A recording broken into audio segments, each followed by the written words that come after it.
কোনো ব্যক্তির আকাঙ্ক্ষা একটু আগে আমি যেটা বললাম পূরণ করার জন্য সে তার ক্লাবকে ব্যবহার করে ঘরোয়া ক্রিকেটকে জিম্মি করে রাখবে, এটা আমার মনে হয় না।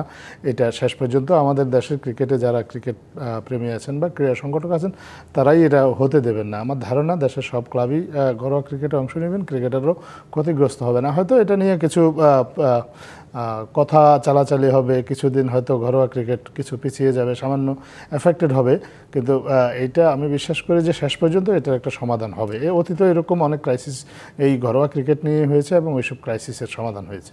মাঝখান থেকে এই কথাটা কি আসলে বলা যায়, মাঝখান থেকে দেখা আমাদের পার্সপেক্টিভে যেটা দেখা যায় যে আজকে এই ক্লাবের কর্ণধার অমুক তো কালকে আবার আরেকজন আসছে, ব্যাপারটা এরকম হয়ে দাঁড়ায়। মাঝখান থেকে যদি বদনাম হওয়ার সেটা ক্লাবের বদনাম হবে এবং যে ক্রিকেটাররা ক্লাবের হয়ে খেলে থাকেন তারা হয়তো কিছুটা ক্ষতিগ্রস্ত হবে। অন্যদিকে বিসিবিও চাইলেও কিন্তু আলাদা টুর্নামেন্ট করতেই পারে এবং সেরকম পরিকল্পনাও আছে, এরকম আভাস মিলেছে। মাঝখান থেকে এই যে বাগড়া দেওয়ার কারণে মানে আসলে স্পোর্টসের যে এনভায়রনমেন্ট সেটা নষ্ট হবে কিনা। প্রথম কথা, এটা Bangladesh cricket board, Dhaka cricket board না। বাংলাদেশ ক্রিকেট বোর্ড কাজ করে বাংলাদেশের ক্রিকেট নিয়ে, শুধুমাত্র ঢাকার ক্রিকেট নিয়ে না। সারা দেশের ক্রিকেটকে কীভাবে চালু রাখা যায়, সারা দেশের ক্রিকেটকে কীভাবে এগিয়ে নেওয়া যায়, সেটা বাংলাদেশ ক্রিকেটের দায়িত্ব। ঢাকাও অবশ্যই এটার একটা অংশ, একটা বড় অংশ।